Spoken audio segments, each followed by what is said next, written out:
This morning, after nearly 2 years in operation, Midtown's Roosevelt Hotel Migrant Intake Center and Emergency Shelter will soon shut down all operations. That's right. That announcement was made this morning. Mayor Adams says the impending closure will happen in the coming months while praising the city's success in mitigating the migrant crisis.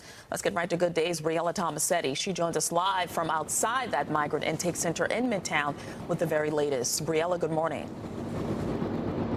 Shani and Kurt, good morning. The Roosevelt Hotel closed its doors during the pandemic, and after that, the city turned it into a migrant intake center. Officials say that function is no longer necessary and that migrants continuing to enter the Big Apple can register elsewhere. The Roosevelt Hotel, which served as both our asylum arrival center and the humanitarian emergency response and relief center for nearly 2 years, will be closing.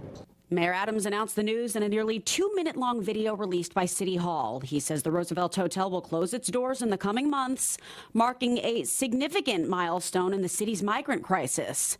The Midtown Manhattan Hotel was transformed into a migrant arrival center in May of 2023 and has since processed tens of thousands of migrants each day. But the mayor says that number has now dwindled down to the hundreds. With the city receiving an average of 4,000 arrivals each week. Now, thanks to our policies, we're down to an average of just 350 new arrivals each week.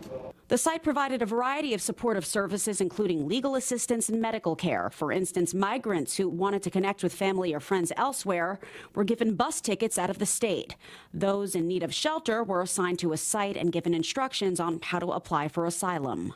Our administration has skillfully managed this crisis, which has seen over 232,000 migrants enter our city asking for shelter. According to City Hall, there are currently fewer than 45,000 migrants in the city's care, down from a high of 69,000 in January of 2024. More than 84% of eligible adults in the city's care have applied for work authorization, allowing for the city to close all tent-based shelters by the end of this summer.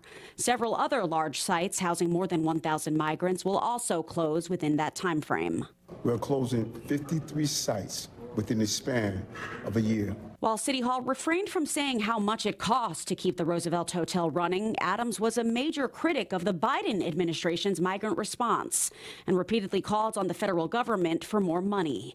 Meanwhile, city attorneys filed a lawsuit against the Trump administration on Friday after FEMA revoked more than $80 million in migrant funding, citing concerns over illegal activities at a hotel. The suit argues that the funds were previously approved and then paid out by FEMA, only to be removed from a city bank account on February 11th without notice. And more numbers out of City Hall this morning. Officials say that the city has purchased more than 53,000 tickets to help migrants reach their preferred destinations, and that staffers have conducted more than 873,000 case management sessions. For now, though, we're live here in Midtown. Kurt and Tashani, back to you. All right, Briella, thank you for that report.